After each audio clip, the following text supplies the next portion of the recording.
Hi everyone, welcome back to our channel. आज की इस वीडियो में हम क्लास 11th के फिजिक्स का पहला चैप्टर देखने वाले हैं, जो कि हमारा फिजिकल वर्ल्ड है। इस चैप्टर को सिंपली हमारे स्कूल्स और कॉलेज में से स्किप कर दिया जाता है, क्योंकि इसका ना ये चैप्टर से ना ही हमारा कोई क्वेश्चन एग्जाम में आता है और ना ही ये इतना इम्पोर्टेंट है। बट फिजिक्स में आपका इंटरेस्ट जगाने के लिए इस चैप्टर को पढ़ना जरूरी होता है। इस चैप्टर में हम फिजिक्स के इम्पोर्टेंस और उसके फिजिक्स में क्या क्या स्कोप है, उन चीज़ों के बारे में हम डिस्कस करेंगे। तो पहले हम समझते हैं कि फिजिक्स हमारा है क्या। तो फिजिक्स हमारा वह सब्जेक्ट है जिसमें हम नेचर को समझते हैं और उसमें जो हमारी घटनाएं होती हैं उन सभी को हम देखते हैं, ऑब्जर्व करते हैं और उन सभी के होने का रीज़न पता करते हैं। फिजिक्स को आप सिंपली पढ़ के नहीं समझ सकते, आप इसे ऑब्जर्व करके ही समझ सकते हो। जो भी घटनाएं होती है उन सभी को आप देखोगे, जानोगे, तब आप फिजिक्स को अच्छे से समझोगे। तो इस चैप्टर में हम पहला टॉपिक आता है, व्हाट इज फिजिक्स। फिजिक्स हमारा है क्या? It is the laws and principle that governs the universe. It tell us why and how things behave as they do and help us to predict future of things. Physics is observation of nature and things. जो हमारा physics है वो हमारी चीज़ों को बताता है कि हमारी जो चीज़ें हो रही है वो क्यों और कैसे हो रही है। इसी के हेल्प से हम फ्यूचर को प्रिडिक्ट कर सकते हैं और जान सकते हैं कि हमारे जो घटनाएं होंगी वो किस तरह होंगी।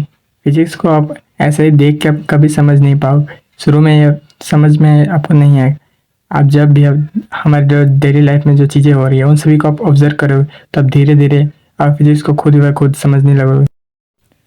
तो फिजिक्स और हमारा जो मैथ है उसके बीच में हमारा एक रिलेशन होता है। मैथ के बिना जो हमारा फिजिक्स है उसे समझना बड़ा ही डिफ़िकल्ट होता है। तो देखते हैं कि हमारा जो फिजिक्स होता है वो हमारा किस प्रकार मैथ से रिलेशन रखता है। तो physics is incomplete without mathematics. Mathematics is the medium which can describe physics complex and hard laws and equations in easy way. We need mathematics to understand physics. जो हमारा मैथ है उसी के help से हम फिजिक्स में जो hard और जो लंबे लंबे लॉज और जो हमारे रूल्स हैं उन सभी को हम छोटे छोटे इक्वेशंस के रूप में हम इजीली समझ सकते हैं। फिजिक्स को समझने के लिए दो प्रिंसिपल आते हैं, जो हमारी यूनिफिकेशन और रिडक्शनिज्म है। यूनिफिकेशन में हमारा जो होता है कि attempt to explain various phenomena through few laws. Unification के थ्रू ही हम किसी एक लॉज के थ्रू हम कई सारे फिनोमिना को डिस्क्राइब कर सकते हैं, जैसे free fall of ball, motion of planets around the sun, motion of satellites around the planets. इन सभी को हम एक लॉ के थ्रू डिस्क्राइब कर सकते हैं। जैसे वो हमारा यूनिवर्सल लॉ ऑफ ग्रेविटेशन है, जो हमारा F equal to G m1 into m2 by r square होता है। इसमें हमारा जी ग्रेविटेशनल कांस्टेंट है और m1 एंड m2 जो हमारे ऑब्जेक्ट्स होंगे उनके मास है, और आर स्क्वायर जो हमारा है वो उन दोनों ऑब्जेक्ट्स के बीच का जो डिस्टेंस होता है वो है। तो इन सभी के थ्रू हम जो हमारे यूनिवर्सल जो हमारा ग्रेविटेशनल लॉ है उन सभी के थ्रू हम इन चीज़ों को हम डिस्क्राइब कर सकते हैं। और इसी में हम देखते हैं कि जो हमारे यूनिवर्सल ऑफ ग्रेविटेशन लॉ है वो हमारा उसका जो स्टेटमेंट है वो काफ़ी लंबा है। तो उस स्टेटमेंट को हम इजीली सिंपली इस इक्वेशन के थ्रू समझ सकते हैं। तो अब इसी से अंदाज़ा लगा सकते हो कि मैथ का हमारा फिजिक्स में कितना इंपॉर्टेंट रोल है। मैक्सवेल ने हमें 4 इक्वेशन दिए थे। इसमें हमारा कंप्लीट इन इक्वेशन के थ्रू हम कंप्लीट इलेक्ट्रोस्टैटिक्स और complete electrodynamics, complete magnetism and complete electromagnetic waves को डिस्क्राइब कर सकते हैं। उन 4 इक्वेशंस के थ्रू आप इन बड़े बड़े टॉपिक्स को आप डिस्क्राइब कर सकते हो।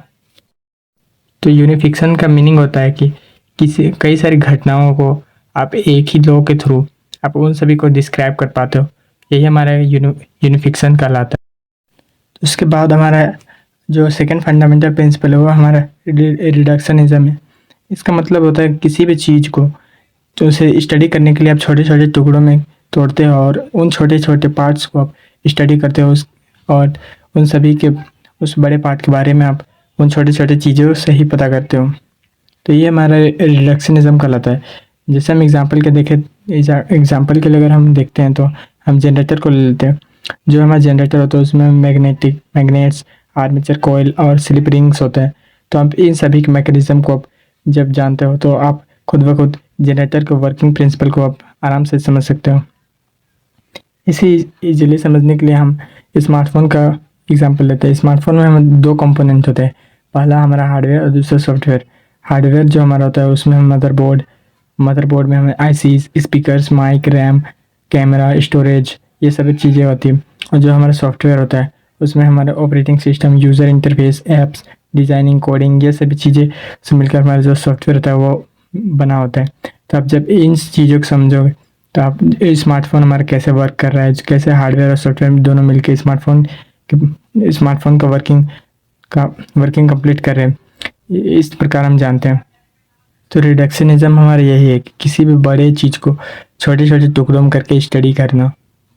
तो नेक्स्ट अब हम फिजिक्स के स्कोप एंड एक्साइटमेंट्स के बारे में जानते हैं। तो फिजिक्स में हमारे दो स्कोप आते हैं। पहला माइक्रोस्कोप एंड माइक्रोस्कोपिक। माइक्रोस्कोपिक में हमारा कई सारे बड़ी बड़ी जो चीज़ें होती हैं उन सभी को हम माइक्रोस्कोपिक में लाते हैं, और जो हमारा माइक्रोस्कोपिक होता है उसमें हम छोटी छोटी चीज़ों के बारे में हम डिस्कस करते हैं। तो माइक्रोस्कोपिक में हमारा मैकेनिक्स का पार्ट आता है, थर्मोडायनेमिक्स आता है, इलेक्ट्रोमैग्नेटिज्म आता है, ऑप्टिक्स आता है। तो मैकेनिक्स हमारा जो 11th का पोर्शन है और थर्मोडायनेमिक्स भी हमारा 11th का पोर्शन है।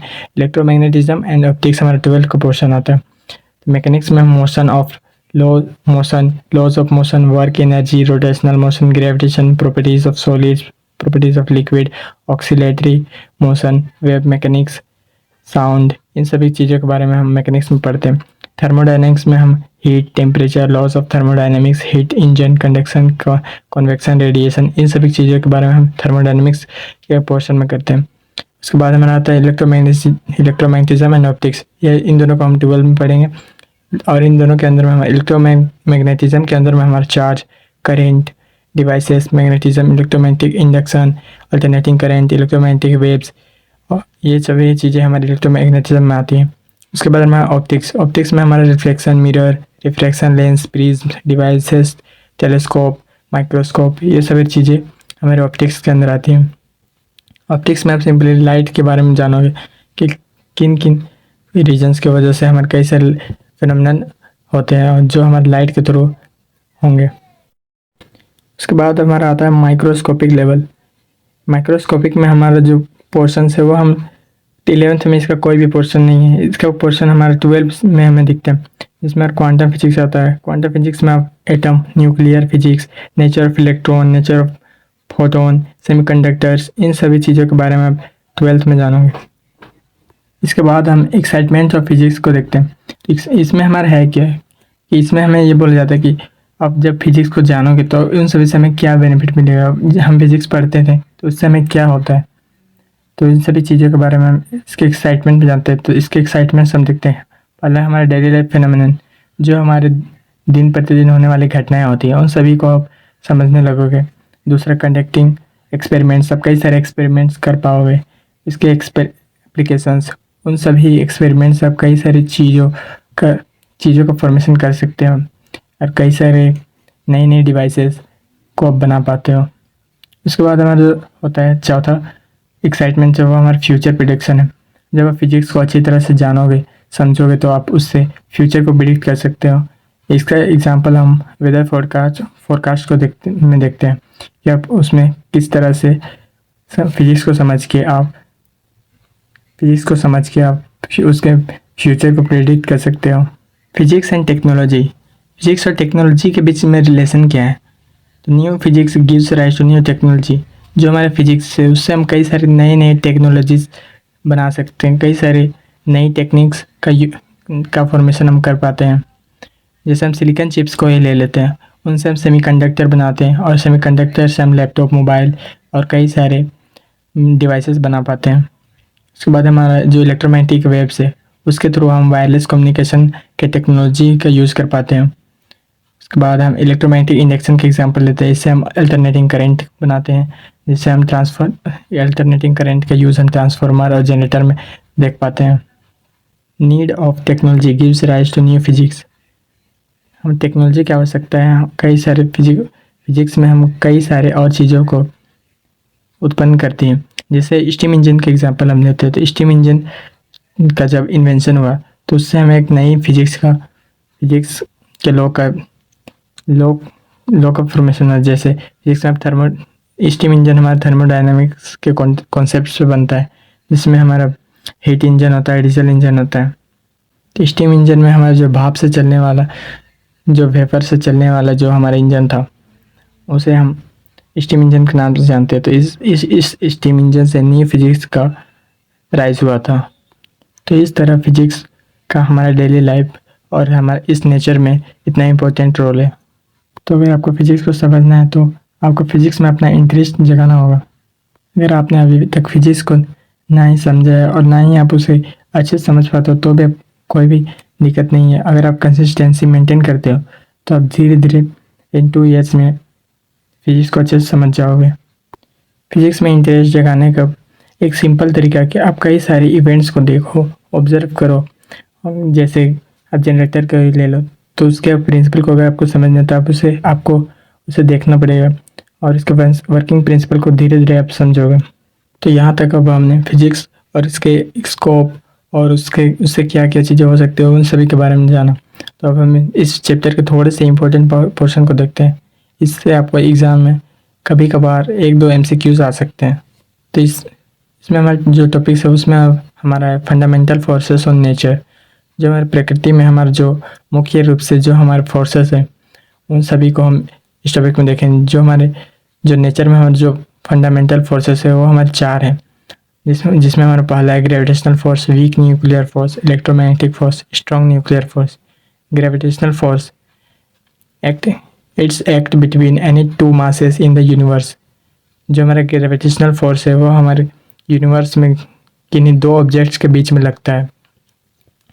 तो मान लिया जाए कि हमारे पास एक ऑब्जेक्ट ये है और एक ऑब्जेक्ट ये है, जिसका इस ऑब्जेक्ट का जो हमारा मास है वो m1 है और इस ऑब्जेक्ट का मास हमारा m2 है और इसके बीच में जो हमारा डिस्टेंस है वो हमारा r डिस्टेंस है। तो जो हमारा ग्रेविटेशनल फोर्स है वो हमारा F = G m1 m2 by r² होता है। इसमें हमारा r इन दोनों के बीच का जो डिस्टेंस है उसका स्क्वायर है और g हमारा ग्रेविटेशनल कांस्टेंट होता है और m1 और m2 हमारा इन दोनों के मासेस है। ग्रेविटेशनल फोर्स हमारा वीकेस्ट फोर्स है और यह हमारा लॉन्ग रेंज फोर्स है, जिसके वजह से यह हमारा वीकेस्ट फोर्स में आता है। It's does not require any medium. Gravitational force को वर्क करने के लिए किसी भी मीडियम की आवश्यकता नहीं होती है। इसके बाद हमारा आता है वीक न्यूक्लियर फोर्स। यह हमारा न्यूट्रॉनों और अदर छोटे छोटे पार्टिकल्स के बीच में एक्ट करता है। Weak nuclear force act only in beta decay. It has a short range, जिसका रेंज 10⁻⁻40 मीटर से लेकर 10⁻⁻15 मीटर होता है। और इन न्यूट्रिनो की वजह से ही जो हमारे रेडियो एक्टिविटी का जो कॉन्सेप्ट होता है वो आता है। इसके बाद हमारा जो अगला फंडामेंटल फोर्स आता है वो हमारा इलेक्ट्रोमैग्नेटिक फोर्स है। यह हमारे चार्जेस के बीच में एक्ट करता है। इसका रेंज बहुत ही ज़्यादा होता है, जिसे हम इन्फिनाइट बोल सकते हैं। इसे किसी भी मीडियम की आवश्यकता नहीं होती है, यह बिना मीडियम का ही वर्क करता है। इलेक्ट्रोमैग्नेटिक फोर्स हमारे स्ट्रॉन्ग फोर्स में आता है। इसके बाद हमारा जो लास्ट फोर्स आता है वो हमारा स्ट्रॉन्ग न्यूक्लियर फोर्स है, जो हमारे न्यूक्लियस में होता है। Strong nuclear force act between neutron and proton and proton और neutron. Strong nuclear force charge independent. जो हमारे स्ट्रॉन्ग न्यूक्लियर फोर्स होता है वो हमारा चार्ज इंडिपेंडेंट होता है। ये हमारे न्यूक्लियस के अंदर लगने वाला फोर्स है, जिस वजह से हमारा काफ़ी स्ट्रॉन्ग फोर्स में आता है। इसका रेंज बहुत ही छोटा होता है, क्योंकि आप न्यूक्लियस का साइज कोई देख लो वो बहुत ही छोटा है, तो जो हमारे फोर्स होगा वो काफ़ी छोटा होगा। प्रोटॉन और न्यूट्रॉन को जब ये कंबाइंड फॉर्म में न्यूक्लियस में होते हैं तब इन्हें हम न्यूक्लियॉन्स के नाम से जानते हैं, क्योंकि ये न्यूक्लियस में पाए जाते हैं और इनके बीच में बहुत ही ज़्यादा अट्रैक्शन फोर्स होता है। प्रोटॉन में हमारा पॉजिटिव चार्ज होता है और जो हमारा न्यूट्रॉन होता है वो हमारा न्यूट्रल ही होता है। न्यूट्रॉन में किसी भी प्रकार का कोई भी चार्ज नहीं पाया जाता है। अब अगर हम इन चारों फोर्स को कंपेयर करें तो इसमें हमारा जो स्ट्रेंथ है वो ग्रेविटेशनल फोर्स का सबसे कम स्ट्रेंथ होता है। उसके बाद हमारा वीक न्यूक्लियर फोर्स का स्ट्रेंथ होता है। उसके बाद हमारा इलेक्ट्रोमैग्नेटिक फोर्स का सबसे ज़्यादा स्ट्रॉन्ग न्यूक्लियर फोर्स का स्ट्रेंथ होता है। इनका रेंज भी हमारे इसी प्रकार है। सबसे ज़्यादा जो हमारा ग्रेविटेशनल फोर्स है उसका रेंज हमारा सबसे ज़्यादा होता है। उसके बाद हमारा वीक न्यूक्लियर फोर्स का जो रेंज होता है वो 10⁻⁻40 मीटर से लेकर 10⁻⁻15 मीटर होता है, जो हमारा शॉर्ट रेंज में आता है। और इसके बाद हमारा इलेक्ट्रोमैग्नेटिक फोर्स है, जो हमारा एक लॉन्ग रेंज फोर्स है, लेकिन इसका जो स्ट्रेंथ है वो 10⁻⁻2 है, जो हमारे वीक न्यूक्लियर फोर्स से ज़्यादा है। और जो हमारी स्ट्रॉन्ग न्यूक्लियर फोर्स है उसका जो स्ट्रेंथ वो सबसे ज़्यादा होता है और इसका रेंज बहुत ही कम होता है। इसका भी रेंज हमारे 10⁻14 से लेकर 10⁻15 मीटर होता है। तो आज के इस वीडियो में इतना ही। अगर आपको किसी भी प्रकार का कोई डाउट है तो आप इसे कमेंट डाउन कर सकते हो। तो मिलते हैं किसी अनदर वीडियो में, तब तक के लिए टेक केयर।